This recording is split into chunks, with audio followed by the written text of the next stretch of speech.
আমাকে সবাই সাহায্য করে, আমি সুস্থ হতে চাই।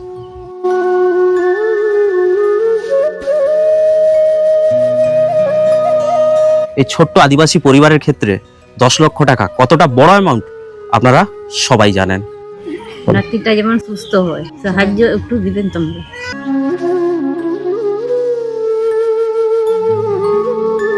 আজকের ভিডিওটা যারা দেখছেন অবশ্যই পুরোটা দেখবেন এবং প্রত্যেকে ভিডিওটা শেয়ার করবেন, কারণ প্রত্যেকের বাড়িতেই বাচ্চা রয়েছে।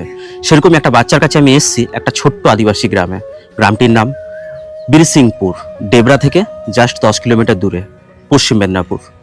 তো আজকে যে বাচ্চাটির কাছে এসেছি সেই বাচ্চাটির খুব খারাপ অবস্থা। বাচ্চাটি পেটের মধ্যে দিয়ে মলমূত্র সব কিছু ত্যাগ করে, যা খায় পেট দিয়েই ত্যাগ করে। রিসেন্ট অপারেশন হয়েছে, চলুন নিয়ে যাচ্ছি।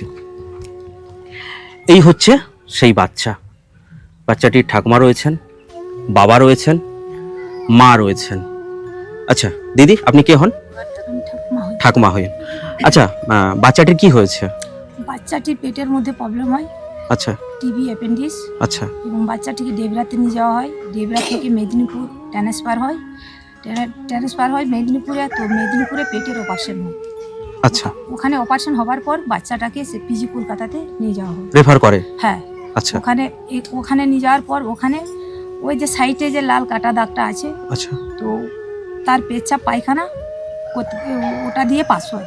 পুরো পেটটা তো দেখলাম কাটা আছে। পুরো পেটটা কাটা আছে, আর সাইডে ওই পেচ্ছাপ পায়খানা সবকিছুই হ্যাঁ, করে। ওটা আমিও দেখলাম side এসে, আমিও দেখলাম যে পায়খানা পেচ্ছাপ যা খাচ্ছে সব বেরিয়ে যাচ্ছে। সব বেরিয়ে আছে ও সাইড দিয়ে। আচ্ছা, এখন ডাক্তারবাবু কি বলছেন? আবার অপারেশন করতে হবে? অপারেশন করতে হবে বলতে অপারেশন মানে 6 মাস টাইম দিয়েছে আর কি। আচ্ছা, কত টাকা বলেছে ডাক্তারবাবু প্রয়োজন? 10 লক্ষ টাকা। 10 লক্ষ টাকার প্রয়োজন। হ্যাঁ, তো এই হচ্ছে বাড়িটার অর্ধেক অংশ ভেঙে গেছে। একটা ছোট্ট মাটির বাড়ি। এই যে বাবা রয়েছেন, এনাকে দেখতে পাচ্ছেন, ইনি দিন আনেন দিন খান, পাকা বাড়িতে কাজ করেন, প্রতিদিন হয়তো 200-300 টাকা পান। 10 লক্ষ টাকার প্রয়োজন। আপনারা একবার ভাববেন এই ছোট্ট আদিবাসী পরিবারের ক্ষেত্রে 10 লক্ষ টাকা কতটা বড় অ্যামাউন্ট আপনারা সবাই জানেন। কিন্তু এই অ্যামাউন্টটা আপনাদের কাছে কোনো ব্যাপার নয়, কারণ এই যে বাচ্চাটাকে দেখতে পাচ্ছেন, কত মিষ্টি একটা বাচ্চা, ফুটফুটে। ও কিন্তু খুব কষ্ট পায়, পেট ব্যথায় প্রচুর কান্নাকাটি করে। তো এই বাচ্চাটাকে তো সুস্থ করতে হবে।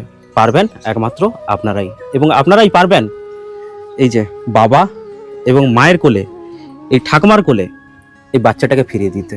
আচ্ছা, আপনারা তো গ্রামবাসীরা রয়েছেন নাকি দিদি? আপনার বাড়ি প্রতিবেশী তো নাকি? হ্যাঁ, আপনারা একটু সহযোগিতা করেছেন? হ্যাঁ, সহযোগিতা করেছি পাড়ার মধ্যে। আপনাদেরও অবস্থা তো খুবই খারাপ, আমি তো বাড়ি ঘরের অবস্থা দেখলাম। সবাই তারপরেও আপনারা একটু সহযোগিতা করুন। যতটা করে পাচ্ছি ততটা সাহায্য করছি। ঠিক ঠিক, আমার খুব ভালো লাগলো যে আজকে গোটা গ্রামবাসী এখানে উঠে এসেছেন আপনারা, যে বাচ্চাটাকে সুস্থ করার জন্য। এইভাবে পাশে থাকবেন। আচ্ছা দিদি, রিপোর্টগুলো তো রয়েছে নাকি? হ্যাঁ রয়েছে। এগুলো সব মেদিনীপুর মেডিকেলের। আচ্ছা, এই রিপোর্টগুলো আমি প্রতিটা তো আপনাদের দেখাতে পারবো না, প্রতিটা আমি ডিসপ্লেতে দিয়ে দেবো, আপনারা অবশ্যই একটু দেখে নেবেন, ঠিক আছে? এই রিপোর্টগুলো আমি প্রতিটাই দিয়ে দেবো ডিসপ্লেতে।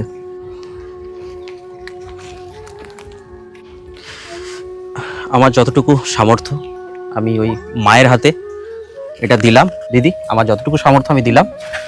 আর বাকিরা তো দর্শক রয়েছে, ভগবান রয়েছে, সবার উপর আস্থা রেখে এই বাচ্চাটা খুব দ্রুত সুস্থ হয়ে যাবে এই আশা রাখছি। আমি ওর মা হয়, আমি যেমন সাহায্য চাই, একে যেমন সুস্থ করে চাই।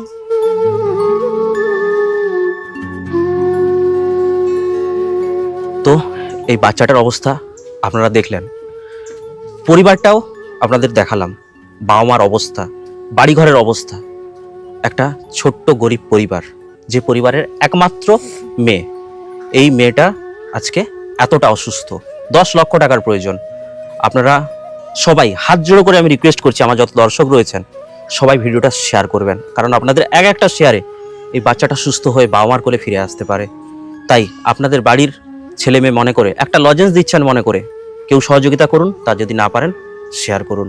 সবাই ভালো থাকবেন, সুস্থ থাকবেন। জয় হিন্দ।